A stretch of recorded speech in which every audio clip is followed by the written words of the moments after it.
Big win for the Rangers tonight over their Metropolitan Division rivals, the Washington Capitals.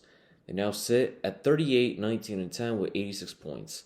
They're safely in the third seed in the Metropolitan Division, but far from the 90-plus points of both the Carolina Hurricanes and the New Jersey Devils, who sit above them.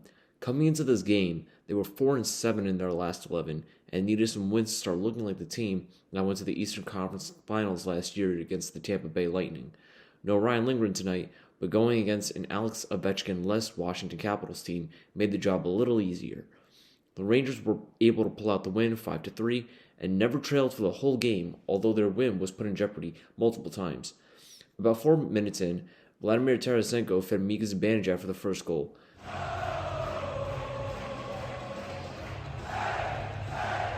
The Rangers looked to add to this lead with a power play about 10 minutes in, but they couldn't convert. But between 14 and 15 minutes into the game, the Caps and Rangers traded goals, with Nicolas Aube-Kubel scoring for the Caps and tying it 1-1, and then less than a minute later, Artemi Panarin dished it to Mika Zibanejad to increase the lead once again 2-1.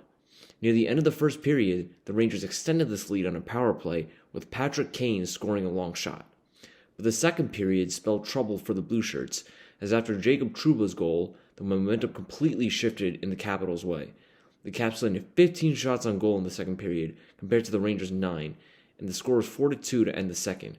At this point, the crowd had started to die out and quiet down.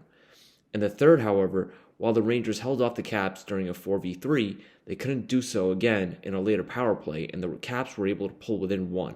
At this point, the crowd was completely out of it, and it was only after an empty net goal with a little over 2 minutes remaining that the Rangers had a little more breathing room and the crowd finally came back into it. Gerard Gallant noticed this after the game and commented on it. Yeah, that first period was outstanding. 19 shots, they shot the puck, they got inside, they did a lot of real good things. So, real happy with the first period. And after that, it was okay, but it was much better than the previous games, put it that way. And you think that's something you'll look back on and show them and say, this is what we want to... Yeah, no, we talk about it all the time. I mean, when it was 4-1, we were playing great up until that point, and then all of a sudden we get a little...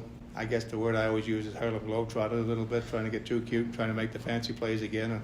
But in the first period, everything worked. They went to the net, they skated hard, they reset pucks, kept it simple, and it was real good.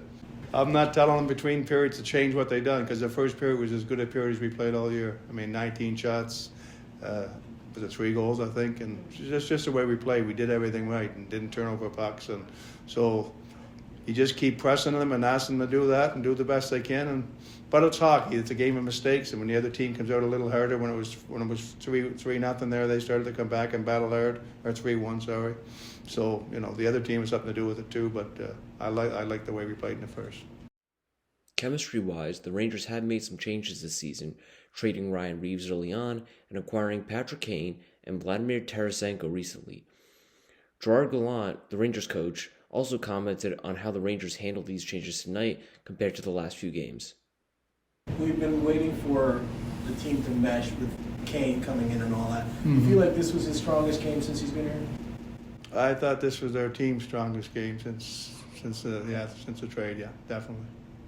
Some adjustments have been made recently to make sure Mika Zibanejad can continue placing himself on the left side of the ice during power plays where he feels most comfortable rather than the center.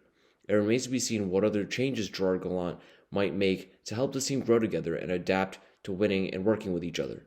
The Rangers will look to play like they did in the first period tonight against the Pittsburgh Penguins on both Thursday and Saturday as they seek redemption for their loss on Sunday against the Pens in Pittsburgh 3-2. Both games will go down at MSG, with Thursday's game being at 7 and Saturday's being at 8. With WFEV Sports, I'm Jing, and I'm signing off. I hope to see you again soon.